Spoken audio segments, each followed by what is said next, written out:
All right, everybody, we are here on December the 21st. This will probably again be my last Oscar video here for a little while. But today we did get short lists announced in 10 categories. I believe it's 10 was the number I saw. Yep, 10 categories. So we're going to roll down those real quick.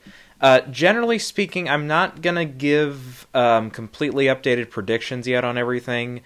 I can speak generally about how some of the films did here and stuff, but yeah, I haven't gotten enough time yet today to kind of look at the full list and say, okay, I'm going to, not only these categories, but the other ones, that I, want to switch around just based off of what we have. Sometimes there are clues, sometimes they're not. I can specifically remember last year, House of Gucci, if I remember right, got on a ton of short lists last year, and then that, well, it did really well on the BAFTA short list as well. But of course, that ended up with only one nomination at the end of the day. So, yeah, we'll see. It's not always the perfect barometer there, but we can maybe get a couple of tea leaves out of these lists here. All right. So with that, we'll go ahead and get started here with the doc feature category, and we have 15 shortlisted docs here. And they are All That Breathes, All the Beauty and the Bloodshed, Bad Axe, Children of the Mist, Descent, Fire of Love, Hallelujah, Leonard Cohen, A Journey, a Song, Hidden Letters, A House Made of Splinters, The Janes, Last Flight Home, Moonage Daydream, Navalny, Retrograde, and The Territory. And just generally speaking with this one, All the Beauty and the Bloodshed seems to be having all the momentum right now, coming off of quite a few wins here through the early season and stuff. Not just for documentary, but also, if I remember, the Golden Lion went to All the Beauty and the Bloodshed. So yeah, I guess Moonage Daydream is the David Bowie one, if I'm remembering correctly. So sometimes those pop docs like that, they just don't make a splash at all. The fact that it's on the short list, okay, that means it's probably close to getting in. We'll see. I mean, sometimes those popular ones, they really struggle. For documentary short film, the 15 shortlisted docs here are American Justice on Trial, People vs. Newton, Anastasia, Angola, Do You Hear Us? Voices from a Plantation Prison, As Far as They Can Run, The Elephant Whisperers, The Flag Makers, Happiness is £4 million, Haul Out, Holding Moses, How Do You Measure a Year, The Martha Mitchell Effect, Nuisance Bear, Shut Up and Paint, Stranger at the Gate, and 38 at the Garden.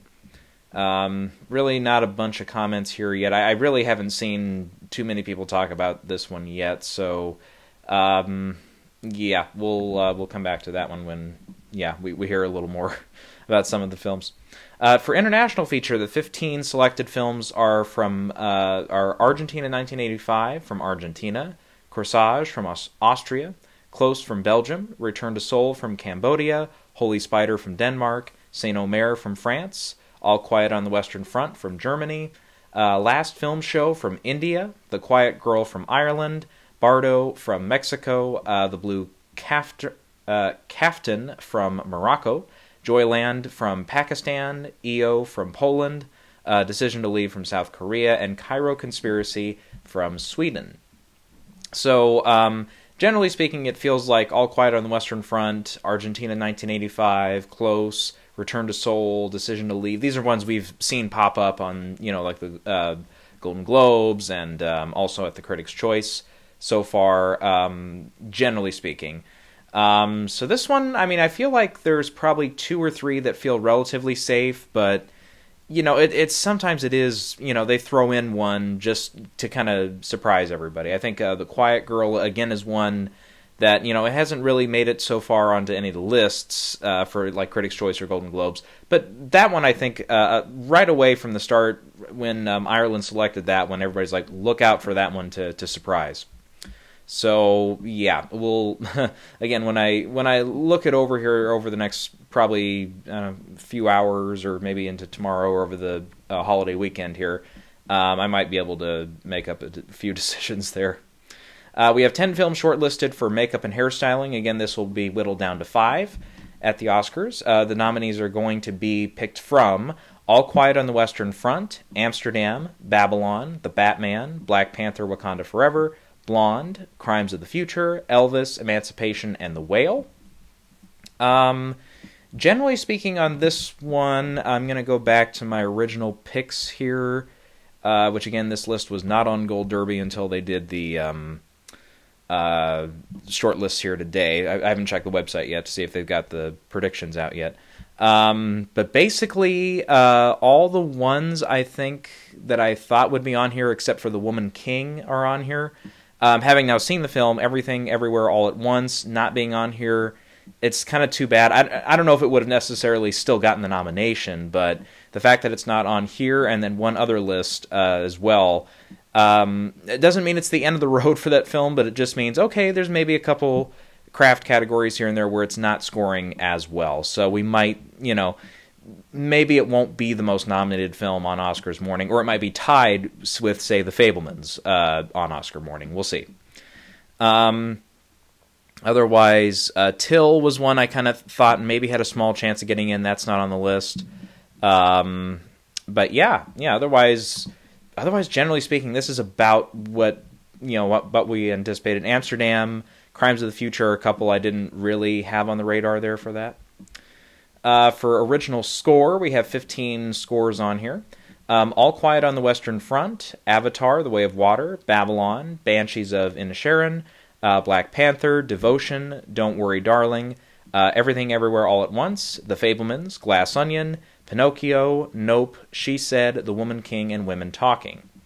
So with Tar not being on the list here, that means Hildur is not going to get the double nomination, even though she did get 2 slots there at the Critics' Choice. So sorry if you were rooting for it. And that Tar's score I thought was decent.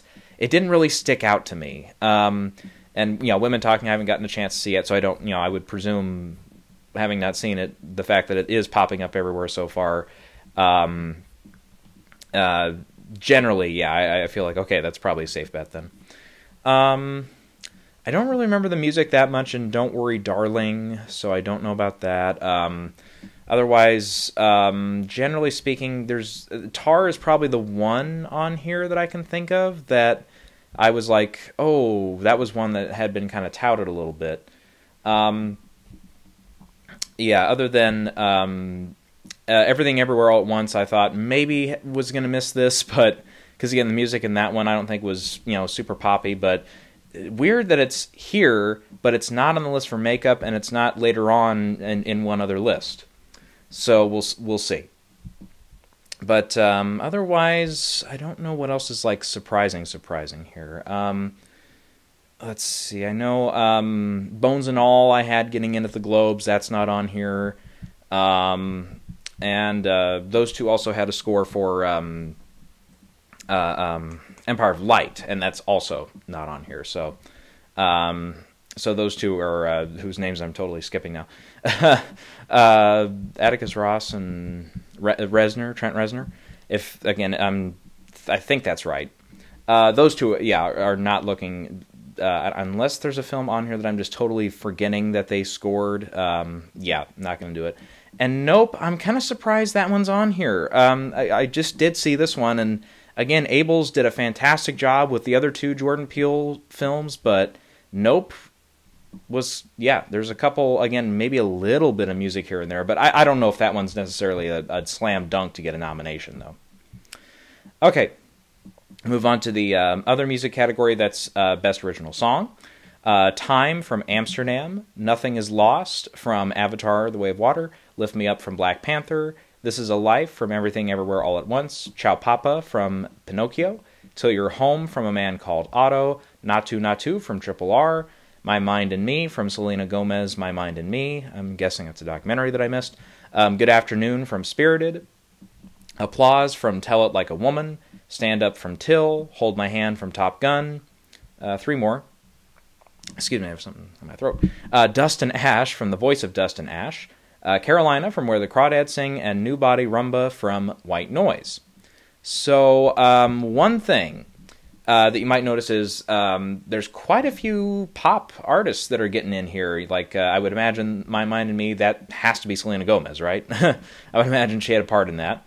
You've got, of course, Lady Gaga from Top Gun. You've got The Weeknd with Nothing Is Lost from the Avatar film. You've got, of course, Rihanna from Lift Me Up. You've got, Taylor Swift from Where the Crawdads Sing, which I forgot. I was going to say this is her chance at a second nomination, but no, she was not part of the crew on that. Or no, sorry, Lady Gaga did that one. I'm sorry. I was going to say the one that was about sexual assault in colleges and stuff that was supposed to win, but then the Spectre song won. But I was like, oh, I totally flipped. That was Lady Gaga. That was not Taylor Swift. So this is Taylor Swift's first chance at a nomination now.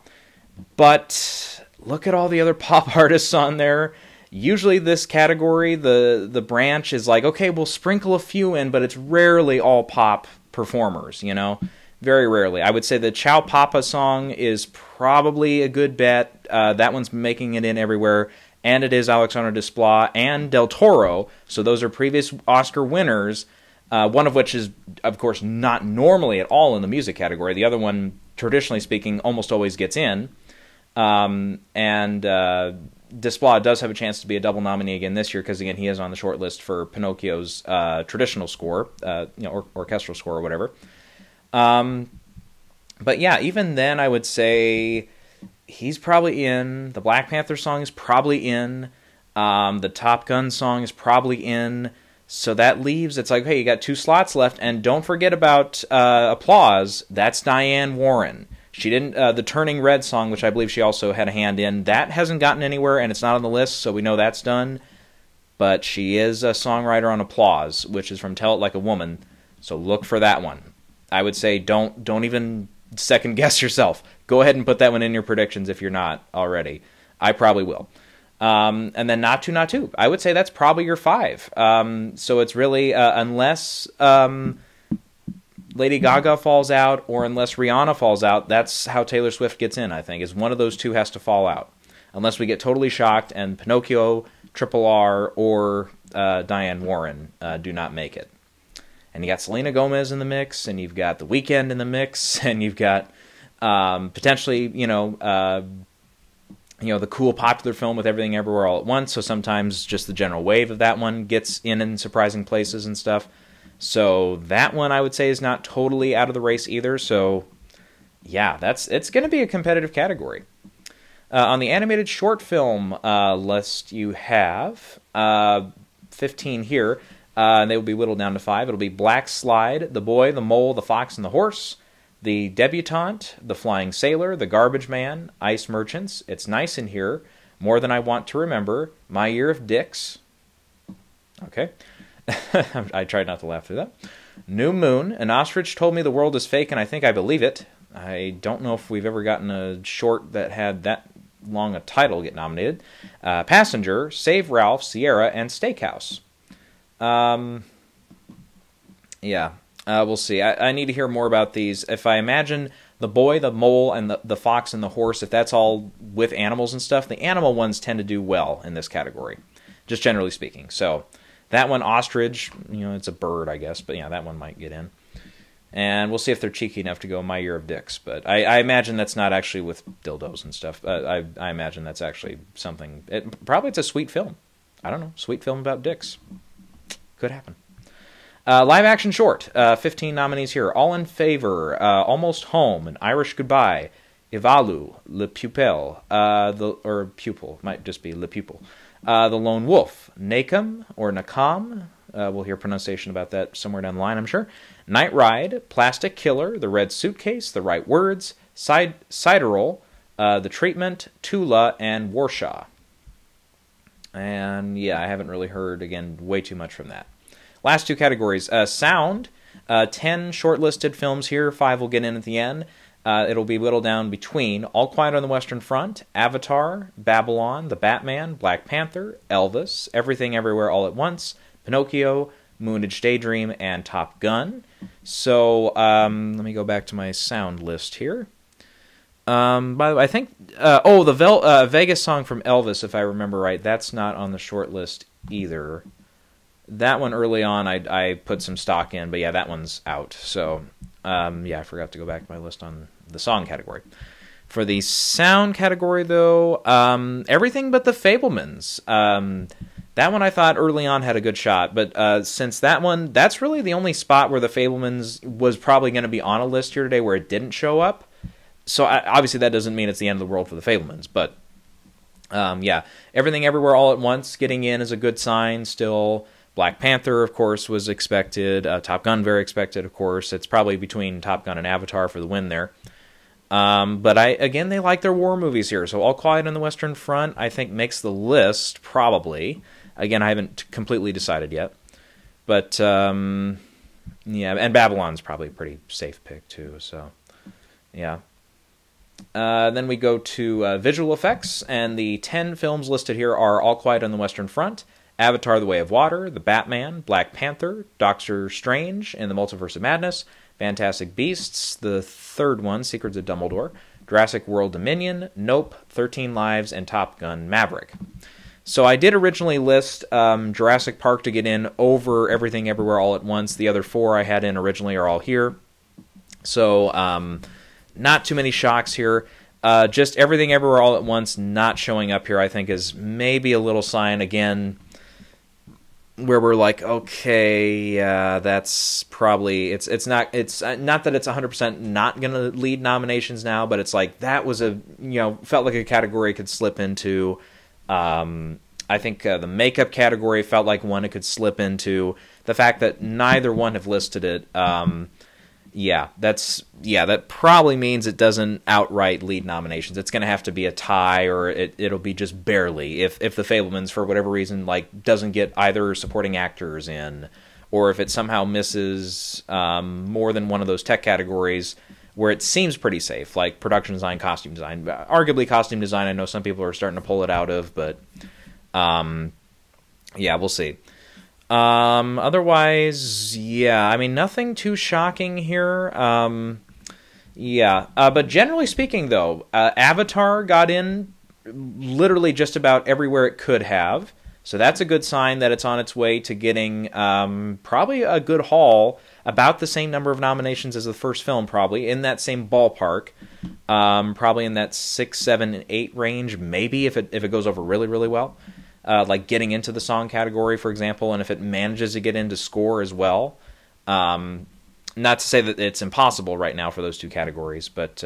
oh, by the way, the Batman was not on the list for score either, so Giacchino's score for that one didn't make it either. I forgot. That's one that some people have liked. And I believe it was nominated at Critics' Choice as well, so that one is not going to show up. But look at All Quiet on the Western Front. That one is sticking around. So I know... I got a little worried when it wasn't popping up extremely well at like Critics' Choice list. It didn't get anything, and I didn't expect it to get anything else at Golden Globes. But I thought there was an off chance it might get into some of those tech categories there at Critics' Choice, but it just got completely left out. The fact that it's on virtually, again, everything it could have been, including the score category. It's in for the makeup category. It's even in for visual effects. Yeah, that's a good sign that so far, at least those branches are liking the movie. So that's a good sign. So I don't think it's totally impossible now for that one to get into the director and still hang in and get one of those 10 Best Picture slots. Oh, Triple R, that's one. That one made the visual effects list there at Critics' Choice, but it's not here on the visual effects list. Again, not a terrific sign. I think that one. Again, I would say Best Picture is still going to be really tough for that one to get into at the end of the day. The director category, though, I think it's all going to rely on whether or not it gets shortlisted at BAFTA. BAFTA is going to be our big key on whether or not that director sticks around. Edward Berger as well, the director of All Quiet on the Western Front. I'm going to be extremely shaky about keeping him in if he is not shortlisted at BAFTA. Very, very shaky. Because generally speaking, since they've been doing those short lists and stuff, one of the people that usually then gets in at BAFTA as well, that is from either a European or from an Asian country, directing one of those films that kind of does really well. That's our key. That's where we find out whether or not they're going to make the cut. So, it's all going to rely on that. Otherwise, Black Panther, again, didn't really miss anything, except, let me check again. It is in for score, right? I didn't just brush past that one. Yeah, that's right. It is in for score. So, again, that one got into virtually everything it could. Let me triple check makeup. It was in for makeup, was it not? Yeah, it is. Okay, it is. Wanted to triple check that, but so that one is again not by any means showing any weak spots yet. Based off this, do I say it's like still in the top like 10, 12, 15 for Best Picture? Probably top 15. I don't know if I would quite go top 12. Yeah, I would say the 10 I have in for Best Picture. Yeah, there's a couple other ones here and there. I don't know if I can... I think it's probably is top 15 right now. I don't know if that's necessarily at number 15, but I know it's not number 10. It's like it's in that 11 to 15 range for me right now. Black Panther is as far as the Best Picture race. But generally speaking, I don't think other than maybe if Angela Bassett sticks around in the supporting actress category, I don't think it's going to get anything from like Best Picture to the top 8 categories. I don't think it's going to get anything else. It'll be all tech categories this time for Black Panther. And then some people were worried though a little bit about Top Gun not getting in for visual effects, but I didn't really have that doubt. So so again, that one didn't miss anything key here today, so that one's not showing any weakness right now. So we knew it was probably not going to be even eligible for score, so that's maybe the one place where I think some people thought it might have a chance, but I was like, with all the Falkmeyer and stuff, it's like, from the original, it's like, they usually don't do that. Unless you're John Williams, they let you get away with it if you're John Williams. Other than that, they don't traditionally like reusing scores and stuff. And I haven't seen Avatar yet, so I don't know if that one did reuse a lot of score or not, but from James Horner. They might have, considering that it's one of the arrangers or one of the conductors or something that is doing the score this time since James Horner passed away a few years ago. But, like I said, I'm not going to get to Avatar for at least another probably close to a week, so I'll get there. I know I haven't seen anything else in between here. Like Elvis, I still have to catch up with. All Quiet on the Western Front. Those are the last two. Fabelmans, I still have to see. That one's in theaters. I should be able to see it in theaters. Otherwise, I can cheat and see that somewhere else. I'm trying to think what else. I don't think The Whale is wide enough yet to where I can see it. I know Empire of Light is in a few theaters right now, but I haven't gotten to that one yet either. So, all right, so that's all I got for now. Pretty quick rundown there, but generally speaking, just based off the short lists, my initial thoughts are okay. Other than a couple spots, Everything Everywhere All at Once still looks like it's in good shape to do really well. The Fabelmans didn't miss anything except for the sound category. All Quiet on the Western Front hit everything it needed to. Black Panther hit everything it needed to. Avatar hit everything it needed to, and did I say Black Panther already? If not, that one too.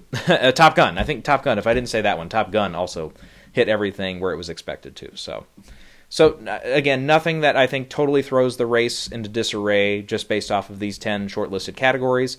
But again, I'll have to give it a little thought, kind of sit on a couple things and say, okay, is there any major changes to make in some of those other like top 8 categories, or when we get to like cinematography, when we get to some of those editing and so on and so forth, score and everything, now that we have that shortlisted. But we'll see. Give it some time. So we'll probably come back to you sometime next week. If not, we'll see you in the new year. And that's all I got.